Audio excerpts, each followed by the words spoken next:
Wisteria Energy Twister.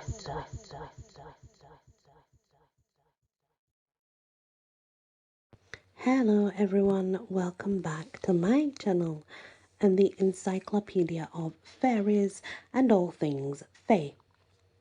Farewell, Rewards and Fairies. This is a poem written in the 16th century by a bishop, Richard Corbett. The text laments the lack of fairies in the world and attributes their loss on changing religion.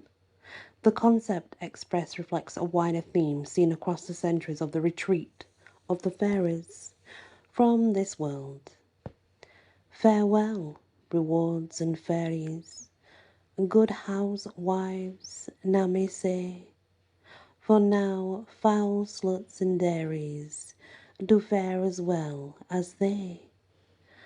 And though they sweep their hearths no less than maids were wont to do, yet who of late for cleanness finds sixpence in her shoe. Lament, lament, old abbeys, the fairies lost command. They did but change priest babies, but some have changed your land, and all your children sprung from thence, and now grown Puritans, who live as changelings ever since, for love of your domains. At morning and at evening both, you merry were and glad, so little care of sleep or sloth these pretty ladies had. When Tom came home from labour, or Cis to milking roes, then merrily went their Tabor, and nimbly went their toes.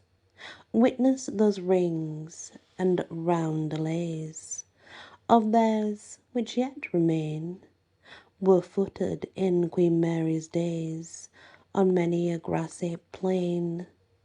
But since of late Elizabeth, and later James came in, they never danced on any heath, as when the time hath been, by which we note the fairies were of the old profession.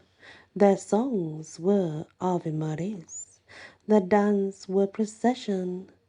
But now, alas, they are all dead, or gone beyond the seas, or farther for religion fled, or else they take their ease.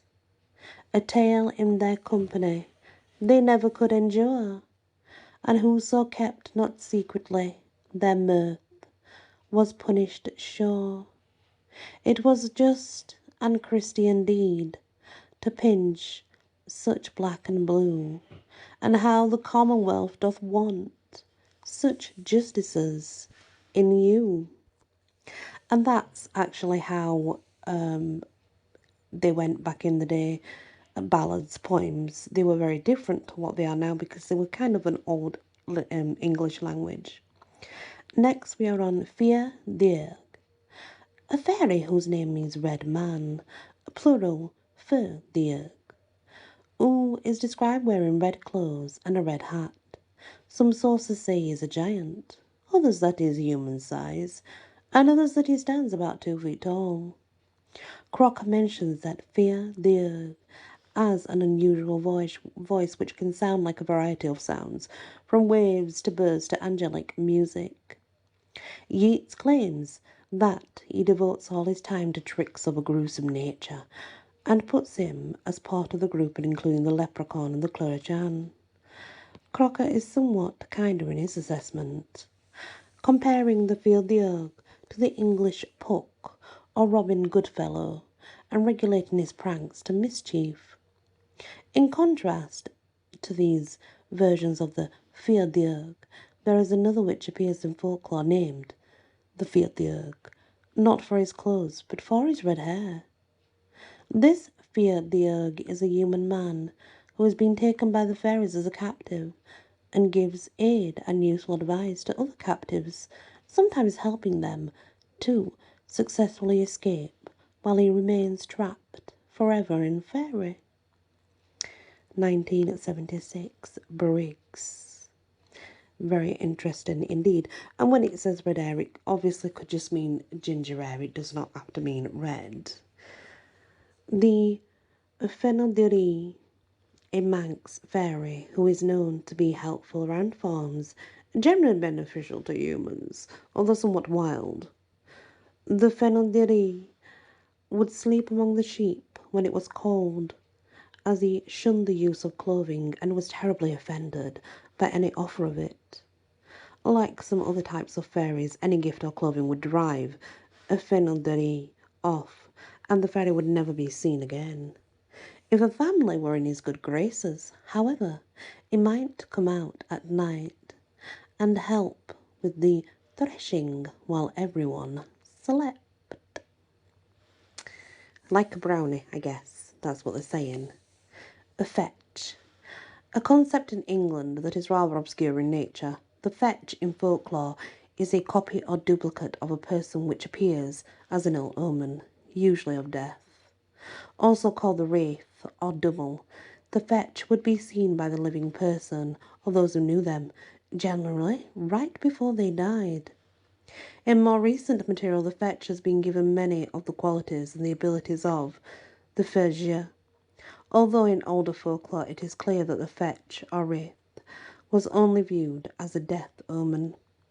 Reverend Kirk suggested the wraith or fetch was a result of the soul beginning to leave the body shortly before death and being seen by others.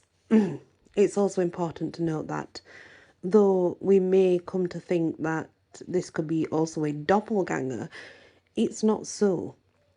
And the reason being is because this is more of a spectral image.